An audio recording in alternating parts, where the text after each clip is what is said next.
안녕하십니까. 오늘은 5번째 시간입니다.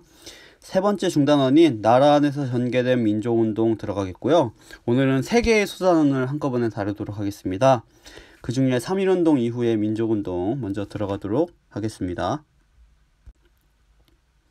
학습 목표입니다. 3.1운동 이후 국내와 국외에서 다양한 이념과 노선의 민족운동이 전개되었음을 이해할 수 있다. 민족주의 운동과 사회주의 운동의 차이를 파악할 수 있다. 두 가지에 대해서 다루도록 하겠습니다. 네, 교과서 264페이지의 왼쪽 위에 보시면 이렇게 만화가 나와 있습니다.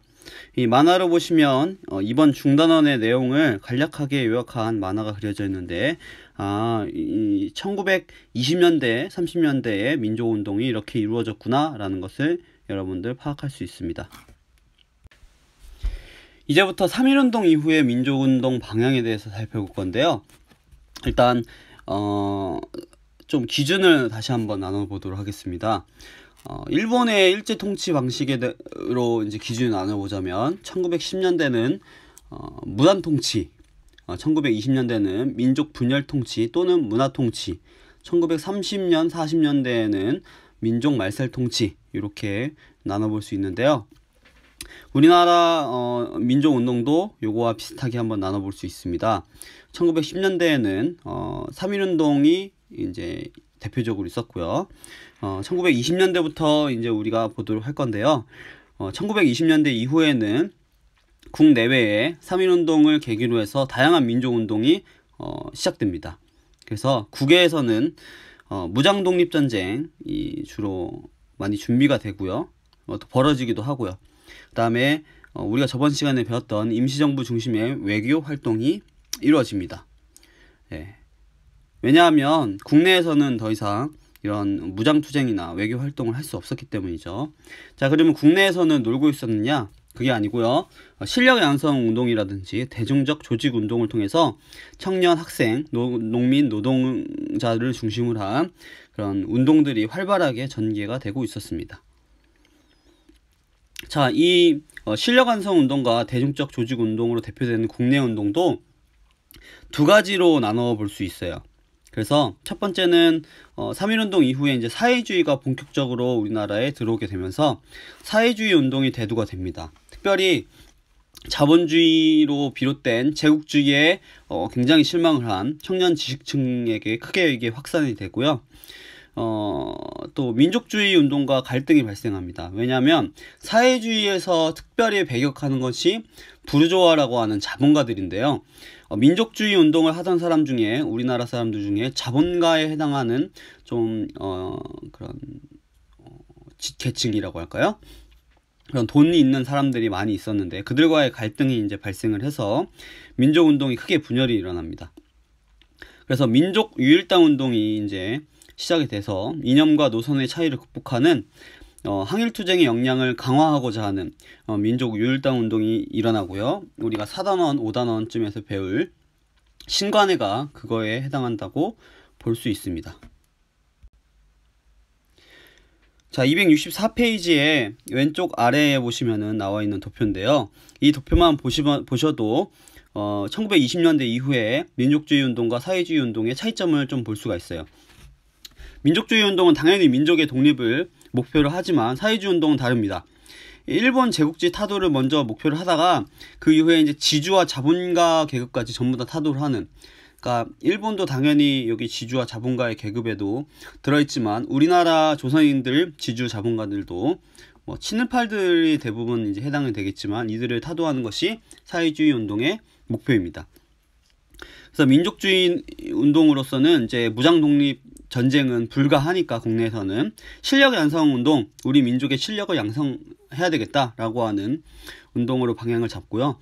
사회주의에서는 대중운동, 즉 청년 학생들을 중심으로 하는 운동이라든지 또는 노동자와 이제 농민들의 권익을 보호하고자 하는 그런 운동들이 방향으로 설정이 됩니다.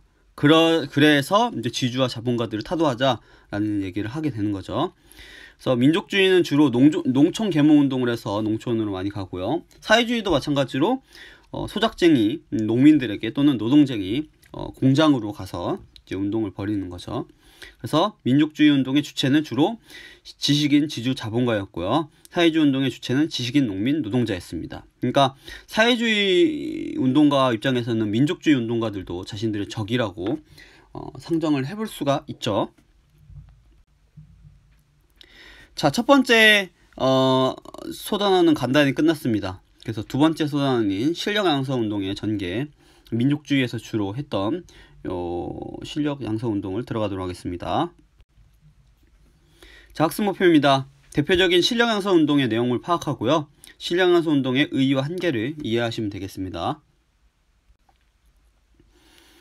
자, 이거는 이제 소단원의 맨 위에 주제열기에 해당하는 자료인데요.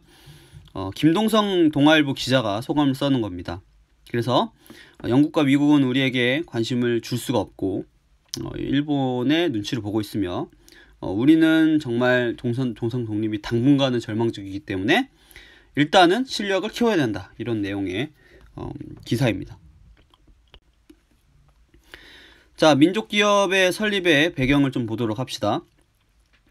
배경은 1920년대에 회사령이 폐지가 되죠. 정확히 얘기하면 회사 설립이 허가제에서 신고제로 전환이 된 건데, 그래서 이제 1910년대에는 민족 자본을 아예 이제 양성할 수 있는 이제 환경조차 되지 않았지만 20년대에서는 민족 기업을 육성할 수 있는 그래도 장이 열린 거죠.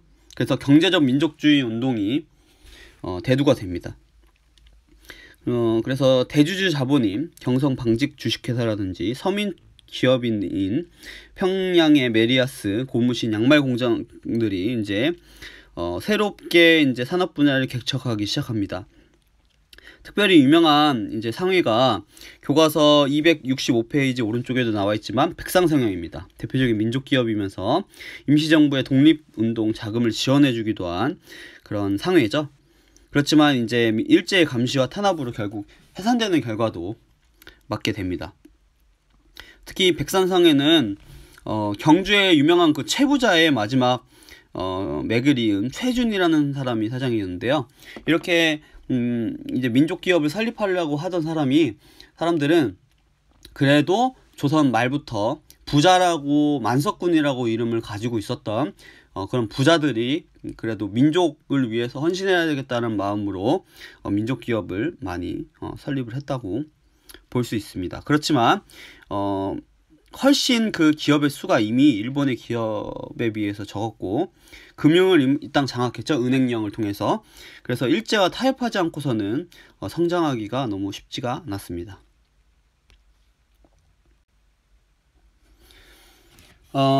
이미 1920년대에 회사령이 허가제에서 신고제로 바뀐 이유가 민족 자본이 더 이상 이길 수 없을 정도로 일본 자본이 들어왔기 때문이죠. 그래서 조금 기회가 생겼지만 너무 출발선이 다른 거예요. 그래서 이 민족 산업을 보호하고 우리의 힘을 좀 키우기 위해서는 좀 조선인들의 좀 도움이 필요하겠다, 우리 같은 민족의 힘이 필요하겠다라고 생각을 해서 평양에서 물산 장려 운동이라는 것이 시작이 됩니다. 그래서 우리 민족 경제의 자립을 좀 해서 조금 더 독립이 올 때까지 우리의 힘을 기르자라는 의도인데요. 1920년대 평양에서 시작을 했고요. 조선물산 장려회라고 하는 이제 조직이 만들어지면서 전국으로 확산됩니다. 근데 여러분들이 이거를 꼭 뭐랑 헷갈릴 수 있냐면요. 1900년대 이전에 있었던, 그러니까 우리가 경술국치 이전에 국채보상운동이라고 하는 운동이 있어요. 그거랑 많이 헷갈릴 수 있습니다. 이거는 이상설이라고 하는 분을 중심으로 해서 대구에서 대한매일신보가 좀 도와줬고 해서 대구에서 시작된 건데요. 그거와는 좀 다른 1920년대의 실력 양성 운동입니다. 그리고 이거는 아예 시대가 다르니까 좀 헷갈리지 않았으면 좋겠습니다. 그래서 이 물산장려운동의 의의는 대중의 폭넓은 지지를 통해서 토산품 애용의식이 좀 확산됩니다. 흔히 얘기하는 신토부리 뭐 그런 거의 시초라고 볼 수 있죠. 그래서 주로 그런 이제 슬로건으로 꼽을 수 있는 건 내 살림 내 것으로, 그쵸? 조선 사람 조선 것 뭐 이런 걸 이제 내세우고 근검 저축, 금주 단연, 그러니까 담배도 끊고 술도 좀 덜 먹으면서 우리 민족 기업을 후원하자, 뭐 이런 거를 이제 주장을 하면서 이렇게 된 거죠. 근데 이제 이거를 이제 비판하는 이제 사람들이 나오죠. 아까 얘기했던 사회주의자들입니다. 자본자들, 상인들의 이익을 키워주냐? 우리 노동자들, 농민들은 그러면 뭐가 되냐라는 이제 얘기를 하게 되는 겁니다. 그래서 충분히 의의가 있는 거죠. 그래서 그런 한계점이 있었고요. 좀 이기적이다라는 이제 비판을 받기도 했습니다. 저 정리를 좀 다시 해드리냐면요. 물산정리운동은 1920년 평양에서 시작했으며 중심이 되는 인물은 교과서에도 있지만 조만식이고요. 조선 물산 장려회를 통해서 전국으로 확산됐다. 그래서 1800년대에 경수국지 이전에 국채보상운동, 대구 이상설이 주도한 국채보상운동하고는 헷갈리지 말자. 이 얘기를 다시 한번 강조합니다. 자, 그 다음에 신령 양성운동의 또 다른 면은 뭐냐면요. 1910년대에 우리 우미나 교육을 실시했다고 여러분들 수업 시간에 영상으로도 봤죠. 교육령이 반포되고. 그래서 1920년대에는 이제 어떤 이제 운동이 시작이 되냐면 고등교육을 우리가 받자. 우리 스스로 좀 교육의 기회를 좀 가져야 되겠다라는 목표를 가지고 대학 설립을 목표로 해서 실력을 양성하고자 이 노력을 했었던 밀립대학 설립 운동이 있었습니다. 그래서 밀립대학 설립 기성회를 만들어서 이런 취지서를 전국으로 보급을 하면서 모금 운동을 전개하기도 해요. 근데 당연히 이것을 일제가 가만히 두지는 않았겠죠. 그래서 모금을 하지 못하도록 이렇게 하였고요. 일제비 탄압을 하면서 실패하고, 이것을 조금 그래도 뭔가 회유책을 줘야 되겠구나라는 생각을 가지고 일제는 경성제국대학을 설립을 해줍니다. 그렇지만 이 경성제국대학은 친일 관리를 양성하려는 의도로 이제 개교를 했고요. 그래서 어떻게 보면 우리가 당한 거죠. 이 경성제국대학은 나중에 광복 후에 서울대학으로 바뀐다고 볼 수 있습니다. 자, 이제 실력 양성 운동에 이제 여러 가지 운동들 3가지 정도를 얘기를 했었죠. 민족 기업을 일으키는 운동, 그 다음에 물상정려 운동, 밀립대학 설립 운동, 이런 거 좋은 거를 많이 얘기했는데요.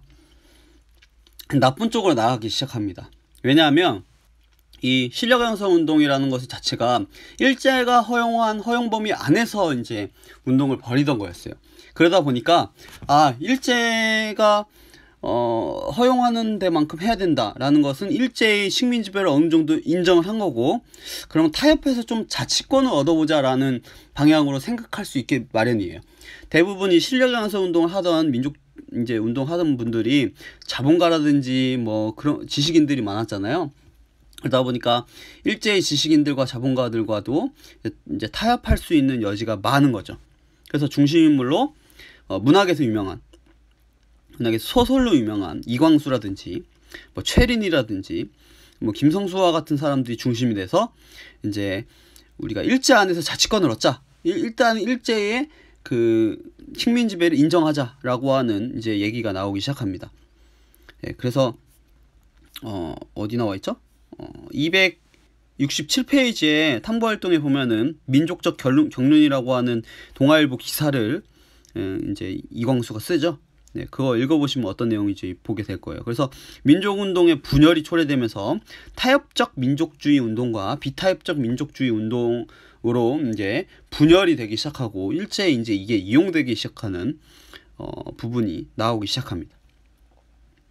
자, 그러한 가운데서도 1920년대 말에 농촌의 자립 능력을 이제 향상시키기 위해서 민족주의자들이 이제 농촌으로 가기 시작합니다. 그래서 특별히 이제 언론사를 통해서 많이 이제 되게 되는데요. 조선일보는 문자보급 운동, 동아일보는 분화로드 운동. 분화로드는 이제 러시아어인데요. 농민 속으로라는 뜻이에요. 그래서 일제가 허용하는 범위 안에서 문맹을 퇴치하고 경제 생활을 개선하는 운동을 전개하는데, 이것도 결국 주로 이제 학생들이 방학 때 가서 이제 하던 거였거든요. 근데 일제의 명령으로 해서 30년대 중반에 다 중단되고 허용이 되지 않게 됩니다. 자, 중간중간 얘기했지만 실력 양성운동의 의의와 한계를 조금 정리해서 알려드릴게요. 자, 민족경제도 자립을 하면서 교육을 보급을 하고 새로운 신문화를 건설을 추구한 것이 이 실력 양성운동의 방향이에요. 그래서 서양이나 일본처럼 자본주의 문명사회로 발전하자라는 것이 목표였거든요. 그래서 우리 사회의 근대적 발전을 추구를 하고요. 뭔가 이를 통해서 민족 독립의 토대를 마련하고자 노력한 긍정적인 의미가 있었습니다. 그런데 아까도 얘기했지만 일제가 허용하는 범위 안에서 전개가 됐기 때문에 일제 식민통치에 뭔가 타격을 주는 항일투쟁과는 거리가 있고, 이제 일제가 조금만 이제 법을 바꾸고 탄압을 하면 쉽게 무너지고 결국 타협을 하게 되는 그런 한계를 갖고 있었던 것이 바로 이 실력 양성 운동입니다. 아까 언급했지만 실력 양성 운동에 대한 자료들이 나와 있습니다. 한번 읽어보시고요. 그 다음에 예를 들면 266페이지에 나와 있는 사료, 밀립대학 설립, 기성회의 발기, 취지서, 이런 것들 잘 읽어보시면 시험 문제에 그런 걸 바탕으로 해서 많이 내거든요. 잘 보셨으면 좋겠습니다. 그리고 탐구활동은 수업 시간에 한번 다뤄보도록 합시다. 자, 세 번째 운동인 농립운동과 노동운동입니다. 주로 사회주의자들이 하는 거라고 얘기를 말씀드렸죠. 학습목표입니다. 소작쟁이와 노동쟁이가 치열하게 일어난 배경을 파악할 수 있다. 30년대 농민운동과 노동운동의 급직적인 변화를 이해할 수 있다. 이 두 가지를 아시면 되겠습니다. 자, 먼저 농민노동운동의 배경을 보도록 합시다. 여러분들이 이미 일제의 정책들을 보면서 토지조사 사업과 산미증식 계획에 대해서 여러분들 보셨을 겁니다. 만약에 이 두 가지가 일단 이해가 안 되면 먼저 이것부터 이해하시고 영상을 다시 보든가 교과서를 읽어보시면서 이것들이 어떤 영향을 주었는가를 먼저 이해하시고 오시기 바랍니다. 결국 이 두 가지 때문에 한국 농민들, 조선 농민들은 굉장히 타격을 입고요. 자작농들이나 자소작농들이 이제 자기 땅을 팔고 소작농이 되는, 소작농이 증가하는 이제 현상이 나타나죠. 근데 소작농들은 결국 남의 땅을 붙여서 농사짓는 사람들인데, 그 소작료가 반이 넘어가는, 그리고 뭐 반이라고 정해놓고 그거보다 또 다른 명목을 더 뺏어가는 그런 각종 부담들이 너무너무 증가하기 시작해요. 노동운동도 이제 일제가 공업화를 추진을 하면서요, 공장이 많이 늘어나고, 그 다음에 노동자 수가 굉장히 증가하는데요. 이 노동자들에게 뭐 자기네 나라 일본인 노동자도 아니고 식민지 노동자들에게 뭐 이렇게 높은 임금과 복지를 제공을 했을까요? 결코 아니겠죠. 낮은 임금과 열악한 작업 환경, 그리고 장기간 노동력에 시달리는 이제 여러 가지 열악한 환경에 놓여 있게 됩니다. 자, 그러한 가운데 이제 농민들도 이제 저항을 하기 시작하는데요. 이 저항을 소작쟁이라고 얘기합니다. 소작쟁이란 이제 소작료에 대해서 이제 협상을 해서, 말이 좋아서 협상이지 이제 저항까지 하면서 소작료를 줄여달라 이런 얘기를 하는 거죠. 그래서 소작료를 줄이거나 소작권 이전을 반대하는, 그러니까 토지조사 사업 때 경작권이 인정이 안 됐다 그랬죠. 그래서 내가 여기를 농사 지었는데 내년에 또 농사를 짓도록 인정을 해달라. 그러니까 장기간 동안에 내가 여기서 농사를 지면서 내 생계를 유지할 수 있게 해달라 라고 하는 요구를 하게 됩니다. 결국은 생존권을 수호하기 위한 투쟁이죠. 이제 살기 위해서 이렇게 하는 겁니다.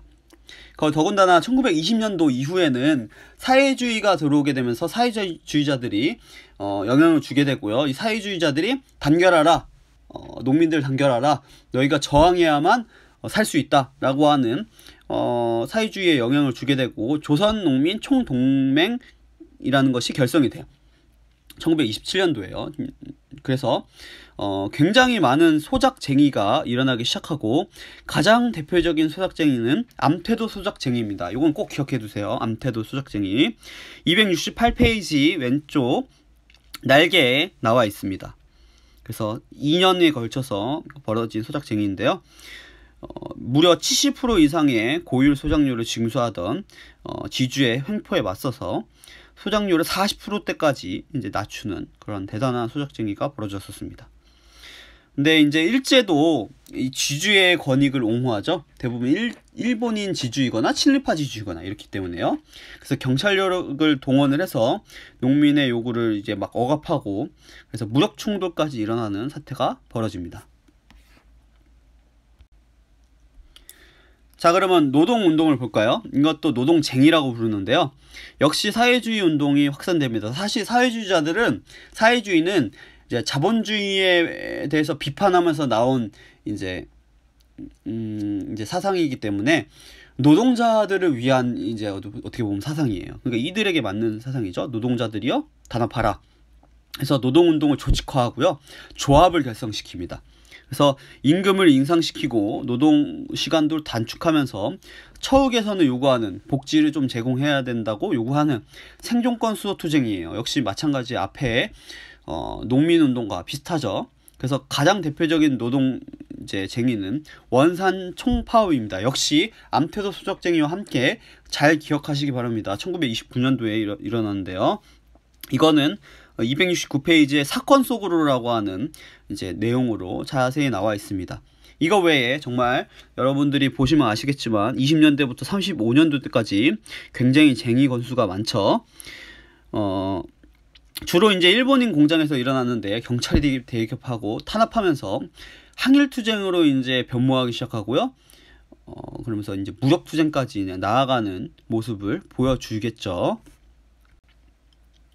자, 1920년도에는 여러분들이 앞서 두 개 노동운동과 농민운동을 보면 알겠지만, 소작쟁이를 보면 알겠지만 생존권 투쟁이었어요. 지주와 자본가들로부터 우리가 살 수 있게는 해달라 라고 하는 이제 운동이었는데요. 주로 일제가 지주와 자본가들의 이제 권익을 옹호하다 보니 이제 나쁜 놈들이 더 위로 올라가서 일본이 나쁜 놈들이 되는 거죠. 그래서 사회주의 운동과 연대가 되면서 혁명적인 이제 농민 노동운동 조합이 결성되고 조금 더 뭉치기 시작하면서 또 경찰 탄압에 있어서 처음에 합법적인 투쟁만 하다가 탄압도 약간 합법적인 범위를 넘어서기 시작하니까 비합법적인 투쟁이 되고 폭력 투쟁화가 되기 시작합니다. 그래서 당연히 계급 해방을 내세우는 혁명운동이자 반제국주의 항일운동으로 이제 성격이 변화되기 시작해요.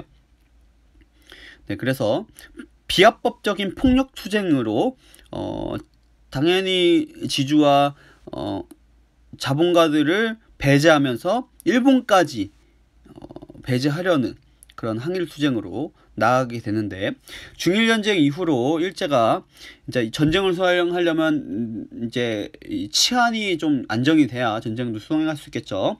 그래서 일제의 강력한 탄압으로 1930년 중반 이후에는 위축이 되게 됩니다.